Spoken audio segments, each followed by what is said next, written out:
Hello YouTube, welcome to our channel where we try to predict the results of the English Premier League every week, always chasing that perfect 10 out of 10. Don't forget to like and subscribe, and if you like what we're doing, turn on your notifications.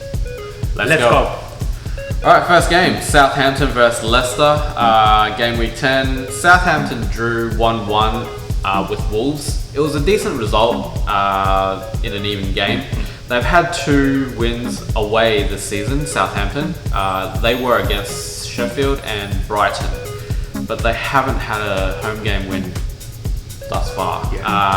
Leicester, on the other hand, beat Burnley at home, where Burnley's second goal was ruled out by VAR. Another one, many so far from the Premier League season. I'm leaning towards Leicester win based on form and team stats on paper. I can see a draw. So, what do you think, Prev? As Roger said, Leicester may have gotten away with one last week with the VAR decision, but their overall form has been pretty good. It might be a tough game here at Southampton away, as Southampton are looking pretty steady. So a draw is very possible, but I just like that Leicester team. They're not third on the table for nothing. So I'm going to say a tight Leicester win. City versus Villa. City beat Palace 2-0 after 2 quick goals just before halftime. Aguero was rested, but he did play for Champions League and scored 2 in their 5-1 win, where Sterling scored the hat-trick. So they're back to scoring ways, those two, but not in the Premier League, so all the fantasy players with those two are probably going to be a bit upset. And Villa beat Brighton 2-1 at home, which we predicted. So yeah, I can't see Villa scoring more than 1 goal at City though. So with that in mind and the abundance of goals that City can produce at home, it's probably going to be a City win, hey? Big City win maybe. City, they look back to their deadly best in the Champions League, scoring 5. Sterling might be the one to look out for in this game. After his recent hat-trick, as you mentioned. Villa did well in their last game, but they really probably don't have enough to overcome City at home. I think it's going to be a comfortable City win. Next one is Brighton versus Everton. Everton won 2-0 against Hammers, which we expected to be a draw, because on the stats they did have quite similar possession and passes, but with their similar possession, what they did with the ball was vastly different. Everton had 24 crosses, 15 shots, 10 on target, while Hammers only had 5 crosses, 7 shots with 4 on target, so that's why they're 2-0. Coleman should be back this weekend, and they've been able to score 1 away goal only though, and 0 wins away so far this season, Everton. So it's going to be a bit tough at Brighton because that's not an easy gig to play at either. So I'm expecting, again, no goals away for Everton, but maybe no goals for Brighton either because Coleman's back. So 0 or draw. I'm agreeing with what Roger says here. Everton, quite inconsistent season. Brighton, they've always been a tough team to beat. Those kind of things are equating to a pretty boring draw, I'm thinking. Could be a 1-0 Brighton from a corner, maybe. Possible. But otherwise, 0. But I mean, at the same time, we could get a worldly from Sigurdsson again. But I do think it's going to be an even game. Even game. Alright, next one, Watford versus Bournemouth. Watford drew shit Spurs 1-1 in another poor display from Spurs. Watford did what they could with the ball and held them off well. They scored first, but they eventually didn't defend well enough and let them equalise. Bournemouth, on the other hand, tied 0-0 with Norwich at home, which was disappointing. So pretty even teams on paper. Bournemouth seem to perform well one game and then do bad. So if they played bad last game, probably going to score 2 or 3 this game. Whereas Watford, just still not there. defensively, yeah, like Spurs didn't play well. They scored first as well. Like Watford scored first, and Spurs didn't play well, but still let them through. Yeah, so I just think Bournemouth away win is probably more likely here. Yeah. Watford, they just don't have a very convincing defense. They're used to conceding goals. Let's not forget those 8 that Man City shipped past them. So I think if Bournemouth were to get back to their scoring ways, they haven't scored a goal in the last 2 games. Yeah. If they were to find their scoring boots, they should win this game. West Ham versus Sheffield next. West Ham had an underwhelming display at Everton, as we mentioned. Sheffield, on the other hand, played very well against Arsenal. They got a nice goal from a corner and then just defended excellent. They have conceded only 7 goals, which is equal to Liverpool. Sheffield. That's insanely impressive for a newly promoted. Exactly, and they're comparing with Liverpool, they're the leaders. Yeah. So it's a very great stat to have, and huge respect to Sheffield. They are a grinding team, but they don't really do well away either. I think West Ham can get back to their scoring form this week, but won't get to me through Sheffield. So probably like a 1-0 type win.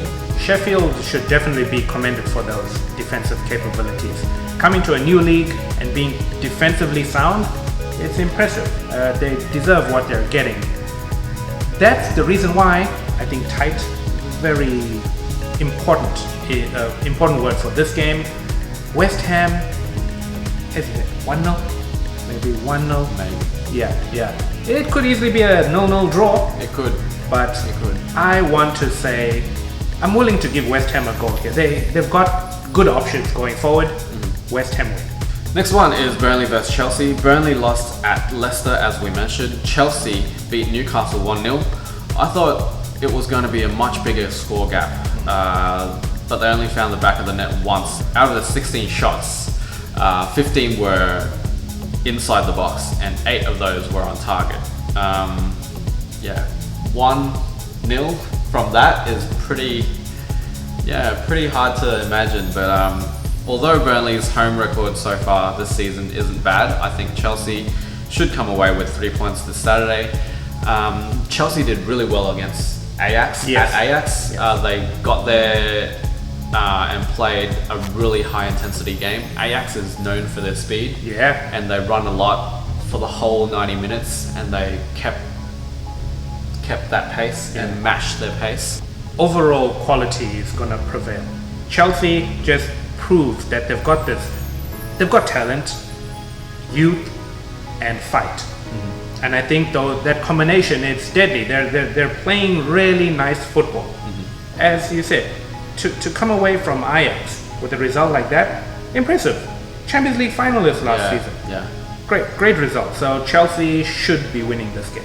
Newcastle versus Wolves. Newcastle haven't lost at home this season since their opening match against Arsenal, but they can't seem to score. They've only had 5 goals, and that's equal bottom with Watford. Wolves should come through with their form if they don't have any new injuries in the Europa League game tonight. So I'm expecting a 1-2 or 2-0 Wolves win. Yeah. I'm going to go with the Wolves win as well. Wolves, another team who had a goal disallowed by VAR last weekend.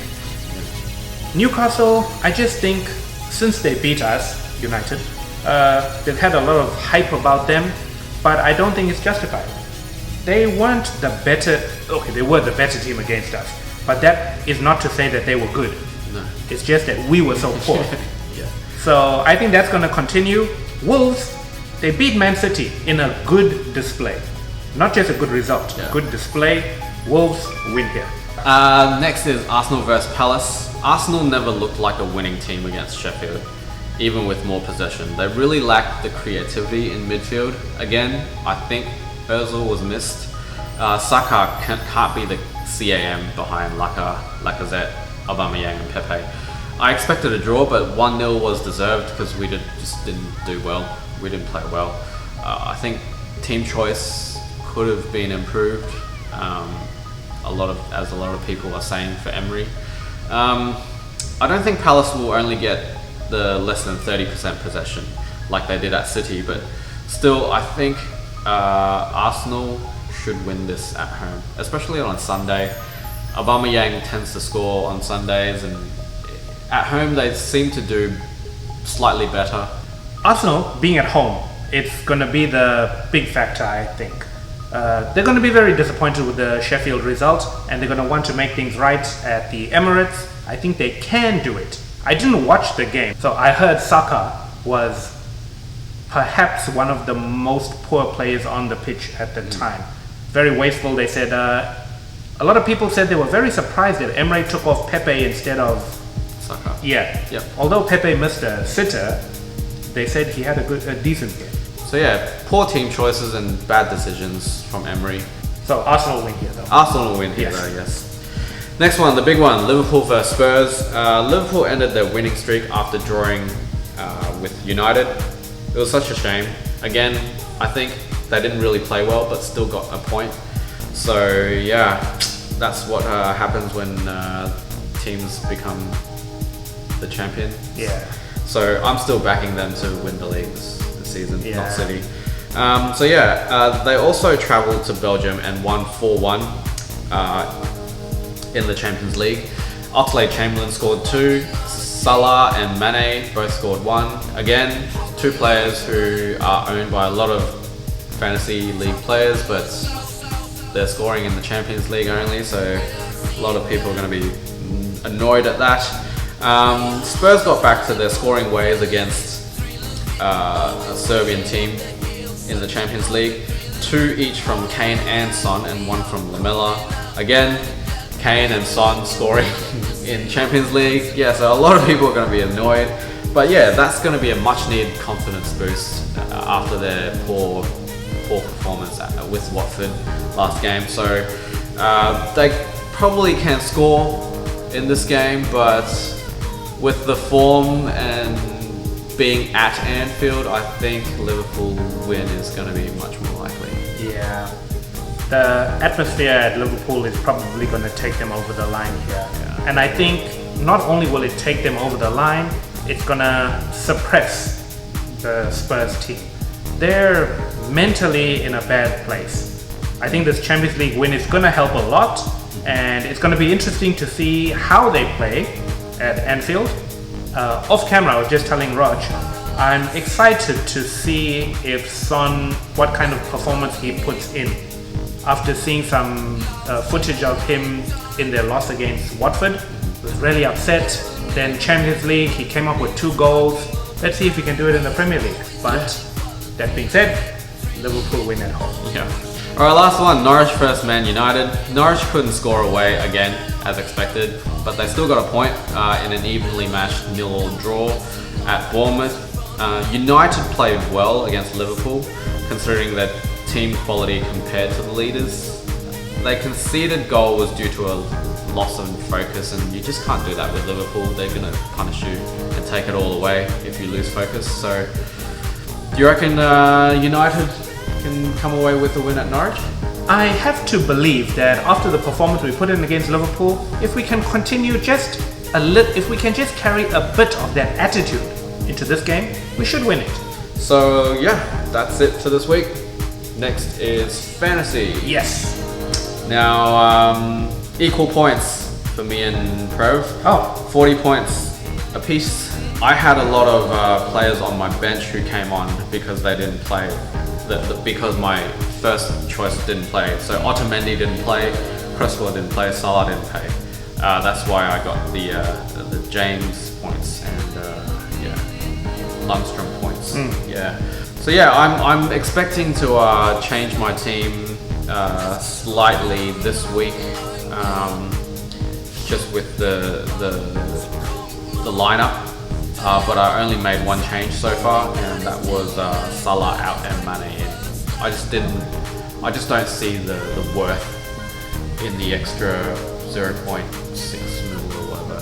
I think their chance of scoring is quite similar in any given game, and I don't think Salah is worth that extra money. No. So Mane for now, but if they don't score, in the next few games, I might even take Mane out. I'm thinking the same. Probably not going to take him out this week, but yeah. The reason being, Mane and Salah, they both cost quite a lot. Like, if they don't perform every week, it's not worth it. Like, you're basically getting half the worth then, you know, like only what, 5-6 mil worth. Then I might as well spread that money across a few of the midfielders or something. But yeah, that's my team, and this is my lineup for this week. Alright, so my team, we didn't do well in the midfield. I enjoy having expensive midfielders, and I like to get those midfield points. But in my midfield, I got 8 points from my 4 players. Disappointing. RK on his own got that many. He got 8 for me. Lundstrom with 6, and Jimenez got 7, but he had a goal disallowed. I'm on a similar wavelength to Raj with these Man City defenders. I had Kyle Walker. I thought he was the one who was going to be bulletproof in that team, and he didn't play. And before that, he gets substituted really early, sometimes before the 60th minute, and you don't get like the 2 points like for playing at least 60 minutes. So he's probably out. It kind of works out because I had my eye on a particular defender whom I wanted to bring into my team, and I didn't know who to take out before. But now I guess I could take out Walker, bring this guy in pretty cheap, I think, and maybe have a few funds to spread around. In the future, if Son isn't going to be performing in the league, he's out next. I think you're doing a good thing by keeping Aubameyang in your team. When I can afford him, I'd like to put him in my team.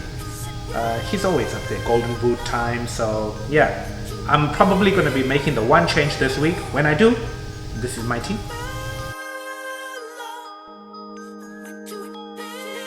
Cool, so that's it for this week. Hope you have a good game week. Yep. And yeah, let us know what you think in the comments, or what your predictions are and what your fantasy team consists of. Yes. Catch you next time. Happy game week.